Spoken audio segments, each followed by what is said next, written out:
Welcome back to the Awakening Tapes. I'm your host, Lucas Olson. Today we're diving deep into something we're all familiar with, yet often taught to fear, the screw-up. From day one, we are taught to be good, to be nice, to be a fragile flower set to grow in a perfectly manicured garden. We learned that the rules, we play the part, we build a life based on the person everyone expects us to be. But what happens when you burn that garden down? What happens when you make a mistake so big, so loud, so undeniable that the good person mask shatters into a million pieces? And the first voice you hear is the one screaming that you are a failure. But what if that's not the voice of truth? What if that's just the sound of the cage rattling, finally breaking open? Today we're not talking about cleaning up a mess. We're talking about dancing in it. We're exploring a screw-up, not as a failure, but as a jailbreak. It's a beautiful act. It's an act of beautiful, terrifying rebellion. When your soul finally decides it will no longer play the game. This one is for the troubled people. Imagine a woman named Elara, a sculptor, known throughout her city for her flawless, elegant porcelain figures. Everyone adored them. They made people feel calm. And Elara, by extensions, was seen as a perfect, serene, and gentle.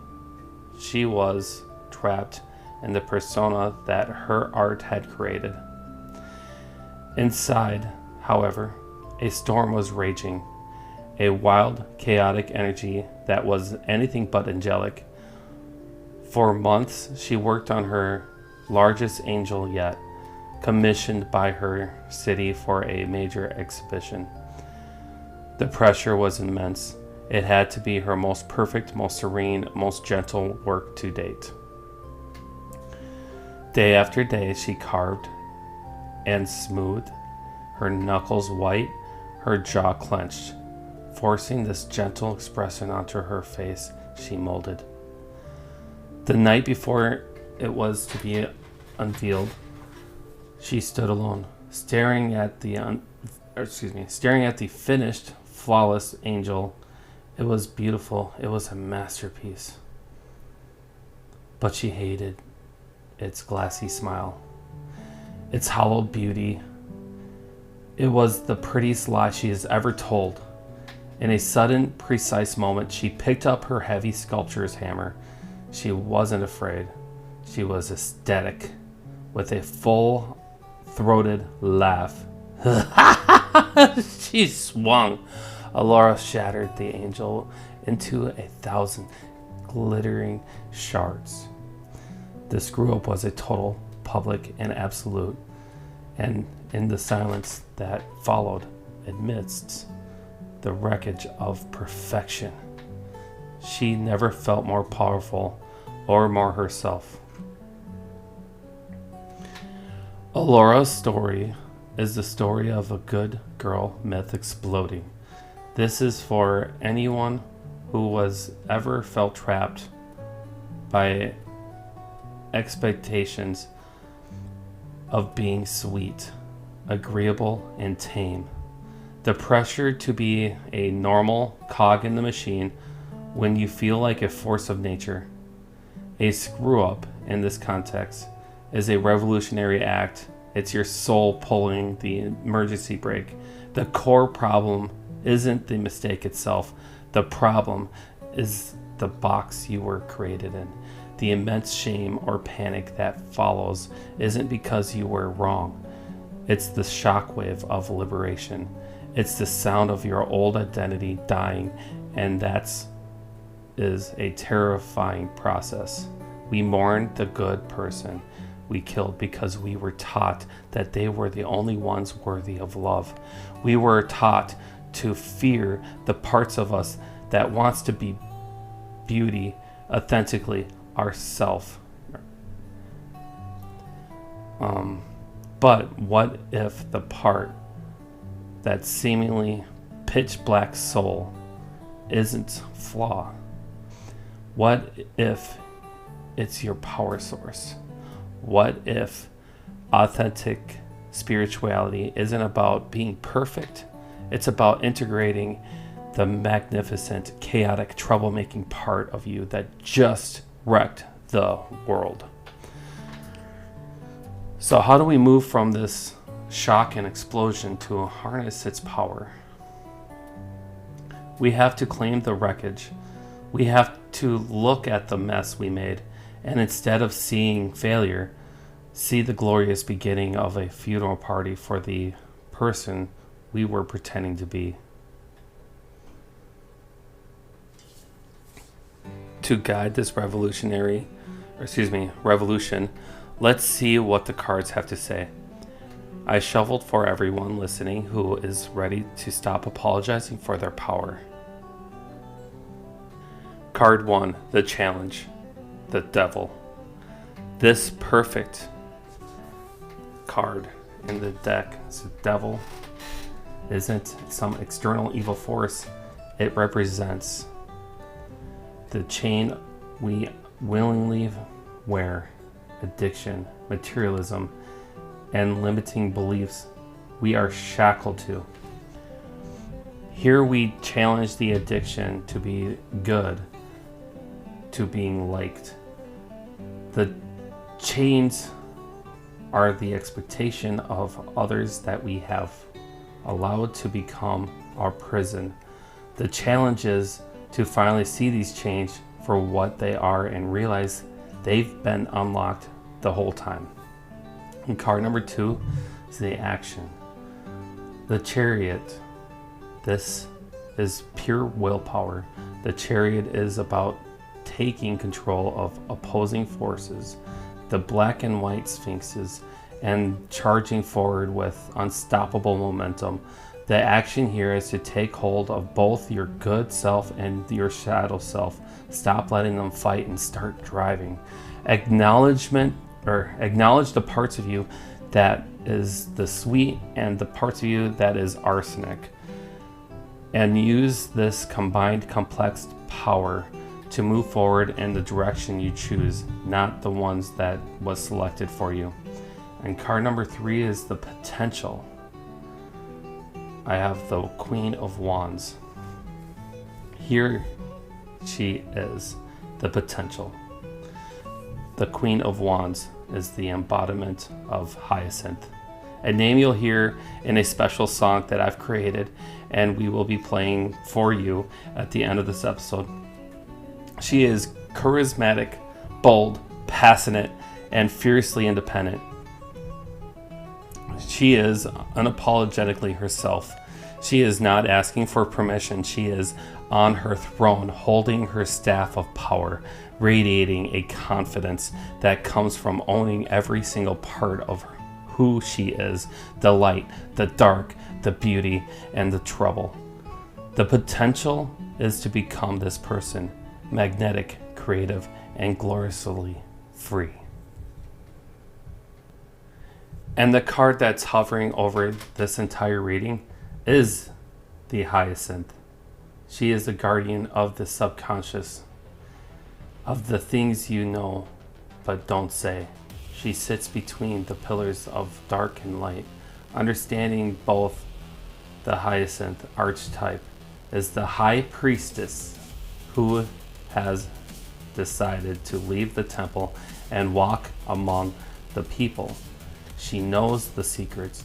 She sees the chaos and the carnage that resonates. She understands the dark, beautiful, and sometimes means things we do. She doesn't just hold them hidden or hold that hidden knowledge. She uses it. She wields it with a silver tongue. And that is what makes her so powerful and so dangerous to the status quo. The solution here is one of the most vital concepts of spiritual work.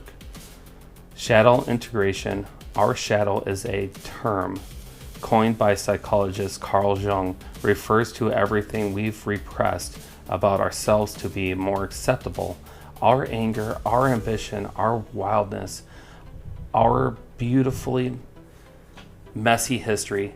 We are taught that this shadow is evil, but is the source of our vitality, our creativity, our authenticity, and our power. You cannot destroy the shadow.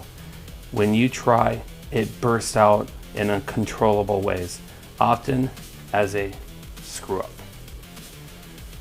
So the solution is to turn around, face that shadow, and embrace it. You invite it out of your basement and into your living room.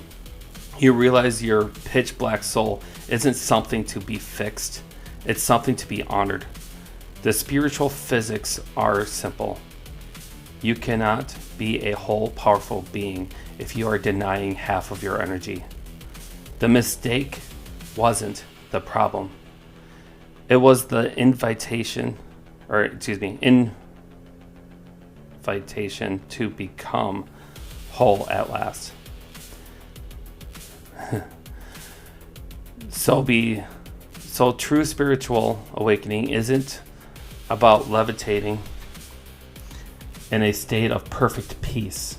Sometimes it's about putting on your boots, smashing a porcelain angel, and throwing a funeral party for the person you were never meant to be. Your biggest mistakes are often your most honest moments. They are the catalyst for your liberation, so don't apologize for your explosion. Please pick up a piece of that wreckage, see how it glitters in the new light, and call it art. Your journal prompts for the week is to help you integrate your beautiful trouble. Here are 3 prompts for your journal this week. What good person role did you break the last time you were truly messed up? What part of your authentic self was trying to fight its way out? Write a letter to your inner troublemaker, your hyacinth. What are your strengths? What does she want for you? What does she want for you, and what does she find funny? If you were to stop trying to just be sweet and allow yourself to be as sweet like arsenic, what one audacious, unapologetic thing would you do this week? Now, just to be crystal clear, the theme of this episode wasn't inspired by a screw up of mine, but by the incredible spirit of incredible spirit of breaking free. And honestly, no one I know embodies this spirit more than my friend Ashley, who also known on TikTok as the Audacity. So please look her up. She is a great creator, a great actress. Make sure you interact with her stuff. She's funny, she's smart, and she makes you laugh. She will. So go friend her up. Make her family. She's not someone who had to mess up to get cool. She's always been this cool, this audacious. She's an incredible influencer, and if you want to see what this energy looks like in real life, you should look her up on TikTok. Just look for Hyacinth. It's actually the Audacity. That's what I call her though, as Hyacinth. Her lens, her vibe is so infectious that it inspired 4 hearings called Hyacinth for everything we've discussed today. And I knew I had to share it with you all. And speaking of screw-ups, especially now, because I did screw up, I wrote this script for this episode and I accidentally recorded it with the music volume way too loud, and then I had to delete. I deleted the script before I could record, because I didn't know. I have this habit of taking out old stuff I don't need anymore. So right now you're experiencing my new script recorded live. And I am happy to experience it with everybody, especially live on TikTok today. You can find me on TikTok under the account You Are My Family Now. At least it's the one I remembered how to log into. But yeah, take a second to notice that this beautiful new script here is to show that I'm not perfect and I'm podcasting. If you want to podcast, if you don't know what to do, if you don't think that you're good enough, go for it. Enjoy it. Learn as you go. Learn from the mistakes. You find your authentic truth. So I just want to thank you guys for listening and for joining me, to The Awakening Takes. Be kind to yourselves and trust your signal. And now please enjoy the song Hyacinth that I created with lyrics I wrote and the instructions for Suno, the AI, to generate.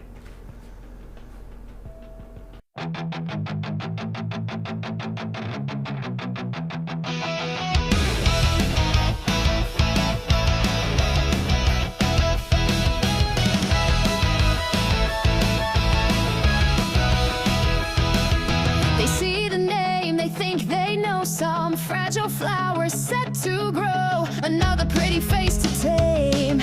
But Ashley doesn't play that game. You're not the girl from Black and White. You're the explosion in the night. Got a different kind